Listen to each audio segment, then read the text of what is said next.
What's going on, guys? Welcome back to another The Scene Snobs Reviews, and I checked out the new movie for 2025, The Running Man. Now, this isn't a remake of the 1987 classic starring Arnold Schwarzenegger. This is a new one starring Glenn Powell, directed by Edgar Wright, and it is much more closely adapted from the book. I read the book a long time ago. It was written by Richard Bachman, aka Stephen King as we know him now. It's part of his 4 Bachman books. If you haven't had a chance to check them out, you should. They're very different in tone from his regular Stephen King books, especially where there's not really a supernatural element, but there is a world-building element and a world-ending element to most of them. I'd love to hear what you guys think if you've ever checked out the books. Let's talk about it. But this was a pretty good one, and I'm glad that they actually did sort of take from the book more, because there's a lot of elements into it that they added into this that made more sense within the movie, and I really appreciated that. And the fact that they kept the name Throckmorton, which was always a weird name to me, I thought that was kind of cool. But this one sees the story open up with Ben Richards, played by, of course, Glenn Powell, who is down and out. Just like in the books, his child is sick, he's blacklisted from getting work because he believed in sticking up for his co-workers, and that's not something you do in an authoritarian state. So he's blacklisted, his wife is out working. In the book, they sort of allude to this in the movie. In the book, she is a prostitute trying to make ends meet to, save their child and keep the lights on. In the movie, they sort of allude to that, but they never quite really touch down on it. I think they make fun of it, but they don't really let you know if that's what's actually happening. I will say this, the tone from reading the book, which has been like 30 years, but the movie is very much Edgar Wright. There's a lot of Edgar Wright-isms and things like that, characters who show up. I don't dislike that. I think Edgar Wright is a fantastic filmmaker, and he does a lot to build worlds, and I think that works. Where it really kind of didn't work, where I love this world, I love the characters that are surrounding Ben Richards, is that Ben Richards seems like a very one-dimensional type of character. Now, it's nothing against Glenn Powell. I don't think that's what he brought to it. I don't think he's a bad actor by any means. I like him. He's very charismatic. I loved him in Hitman. But I think here, there just wasn't a lot of focus on building Ben Richards up as this folk hero almost that's going on throughout the movie. And that's what's missing. In the book, you get that feeling. You understand why people are really cheering on Richards. But here, I didn't really understand it. It felt like everybody just kind of fell into it. I was like, if this is a show that has seasons that goes on, like, let's think of it like an Amazing Race type of thing for us. After 20 years, 20 seasons of watching this and seeing what happens, why are we at that point now? They didn't really show a catalyst to get to that point where people felt pushed over edge to be supportive of Richards. I kind of wish they did that, where they added in a little narrative that kind of pushed that over the hump. But it didn't really happen. Now, I do appreciate that this ended with a little more positive of a note. I'm not going to give you any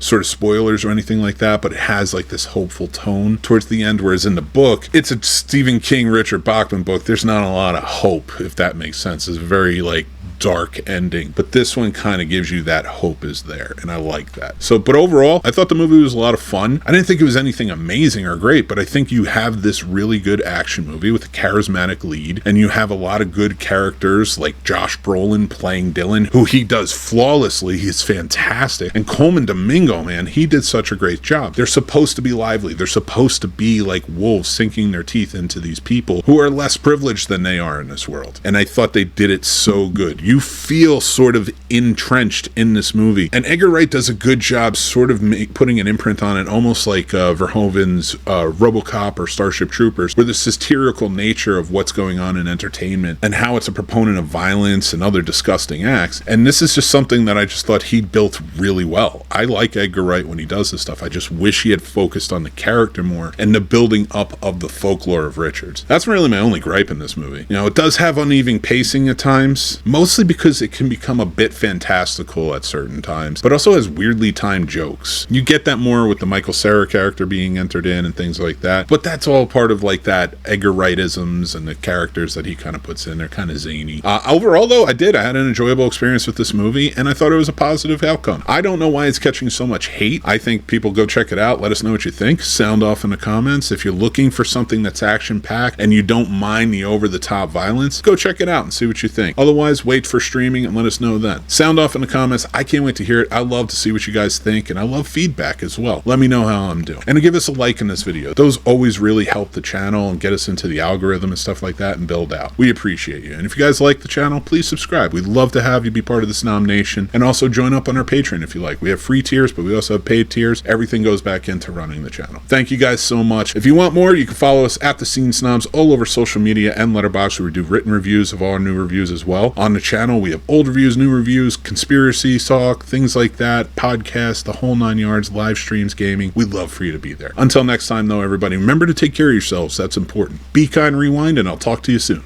Bye.